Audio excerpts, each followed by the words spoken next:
feeling like you needed to work a little bit on your finances. This is not a general reading, so I'm not going to get too much into that. But also more maybe putting that aside and focusing more on your love and your happiness, and taking with you into your current partnerships or one that you are manifesting into your life. I'm not going to say searching for. Coming from a place of inner knowing and a solid foundation of what you want to create, what you want to have with another human being in this lifetime. That's really good.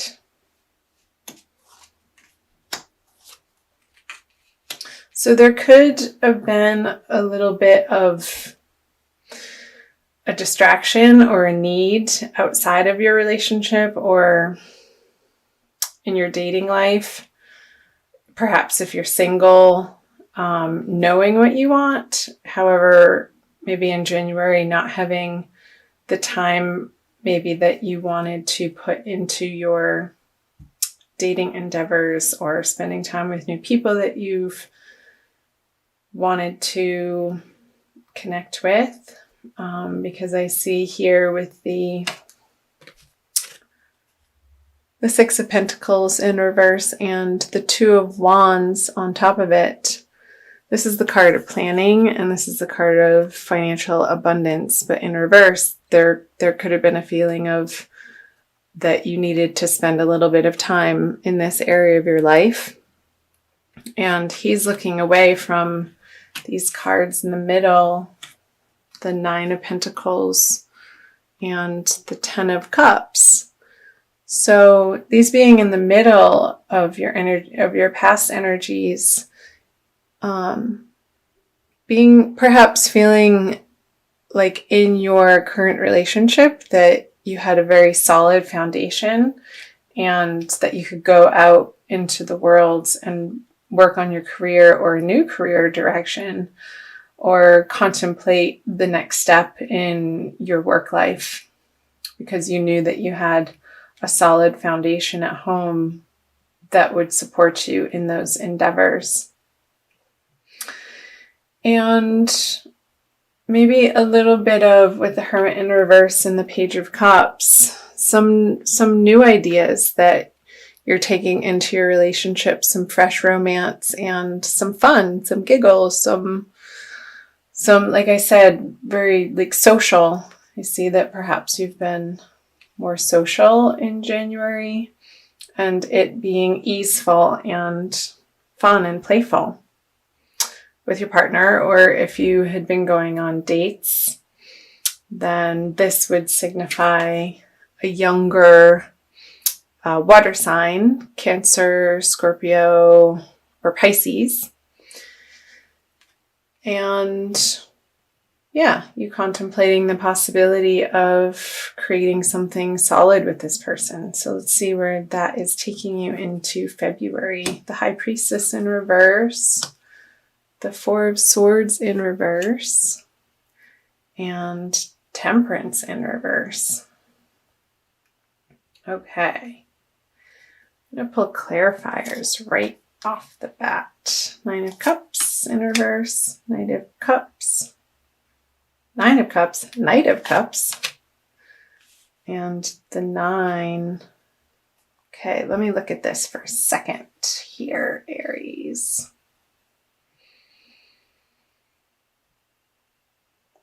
Okay. So going into February with the High Priestess and the Nine of Cups on top of it, perhaps you're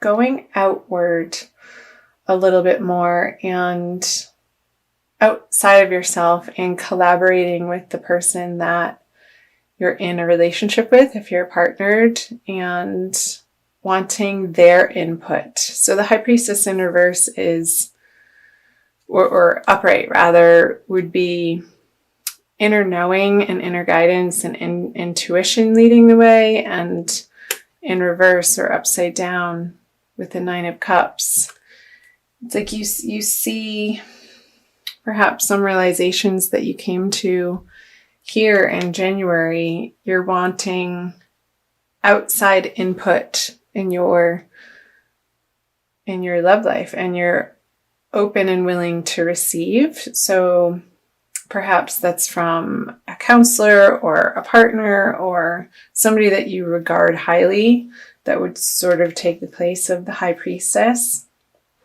And more of an outer authority is what I'm getting at. And somebody that in the past that you could look up to that has attained what you are aiming for in your relationship in the month of February. So you also have the Four of Swords and the Knight of Cups. So if you're single and this Page of Cups that you had possibly met in January and went on a date with, not seeing that taking root in your life, and that's okay. Many fish in the sea. With the Knight of Cups being upside down, and perhaps if you were stalled because you're working on your career and didn't really have the time to figure that out, you'll come to that clarity and stop stalling on getting back to this person and just being really upfront that they're great. However, you're looking for something a little bit different. And let's see here, 9 of Wands in reverse, and with Temperance in reverse.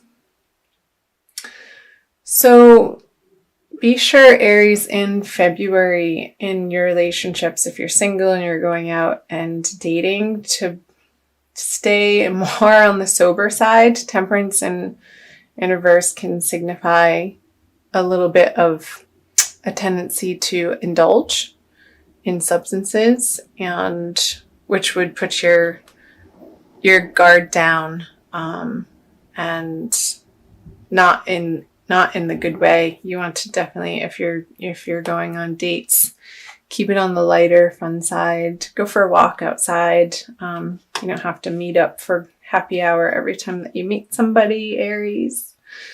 I know we like to do that. Let's see, I haven't really talked about coupling except for on these cards. So again, in couples, in partnered Aries, maybe taking a step back in your partnership from all of the parties that perhaps you were attending in January, and having a more grounded activity schedule, and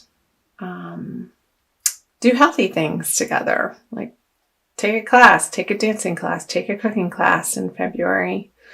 I know for some of you watching this, you're in the Northern Hemisphere and it's winter time, so finding classes indoors to keep you occupied that keeps you out of the bars. I don't know why that keeps coming up, perhaps with all the cups and these in reverse and the Temperance in reverse.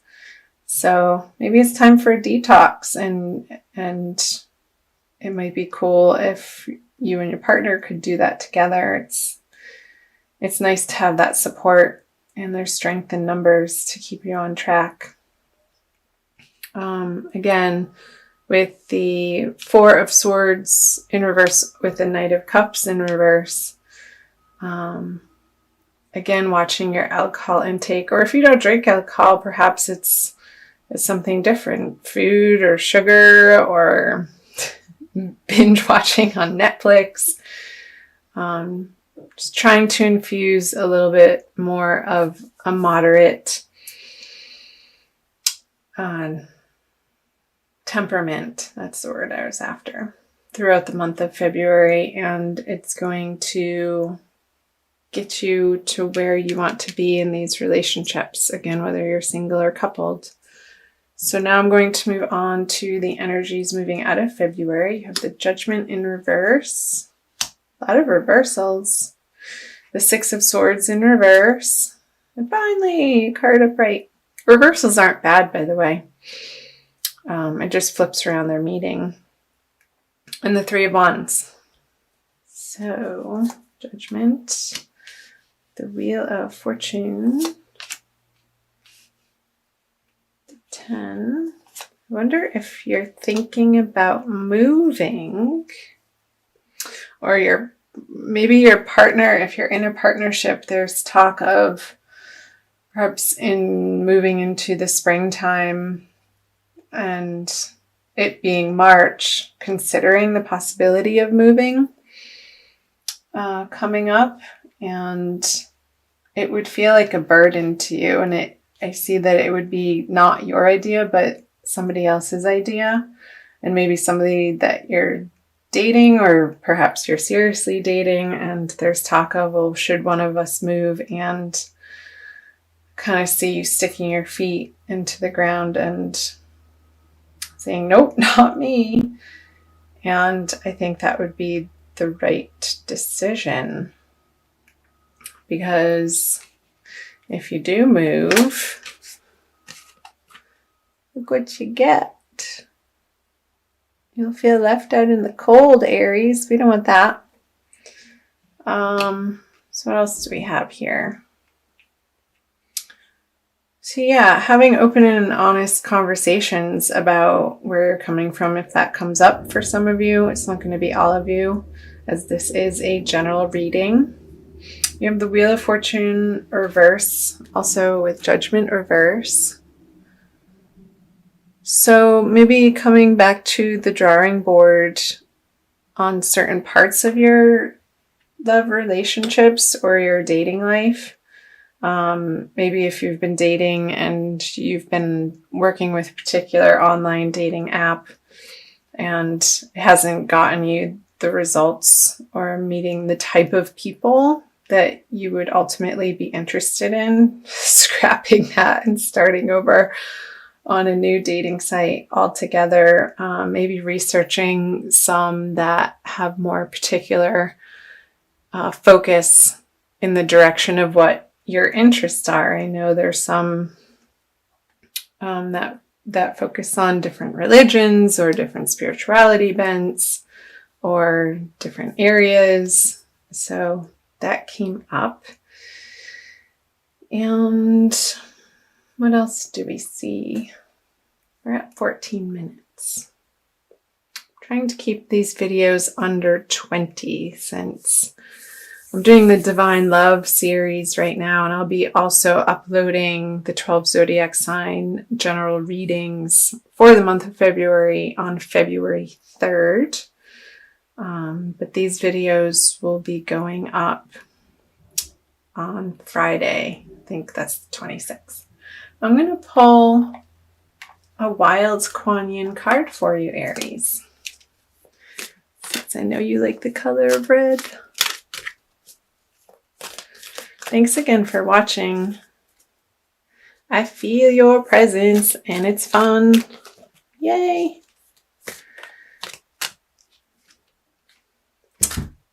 Lady of Lhasa descends. She's absolutely gorgeous. Some of my Aries friends, actually, she reminds me of them. So this is out of the Wild Kuan Yin Oracle by Alana Fairchild, and that is number 35. I'm going to read you a little something. See what Alana has to say, channeling Wild Kuan Yin. How hard you have been working. You have accomplished so much by your own efforts. You are on a path to me, a path that at times seems difficult and perhaps even dangerous. Yet, in order to reach me, you are willing to take the journey. You have shown your commitment, your refusal to turn back even when much is asked of you. I see some of the perils that lie before you, and I see that it is not necessary for you to endure them. So I come to you. No longer do you need to seek. I bring to you what you have been seeking. So what came to mind, Aries, as I was reading that was this burden that perhaps may come up towards the end of February with the 10 of Wands and the 6 of Swords in reverse. the possibility of a journey or a move or a trip that you're not going to want to take. And I think Wild Kuan Yin, if you can perhaps push it out away from the eclipse energy that's happening throughout February, that might be something to consider. And yeah, maybe feeling like if you need to go somewhere to find what you're seeking, I feel like part of the message from the Kuan Yin deck was that it's right in your backyard and it's going to come find you. So don't try too hard. I don't think that there's going to be a lot of efforting in the month of February.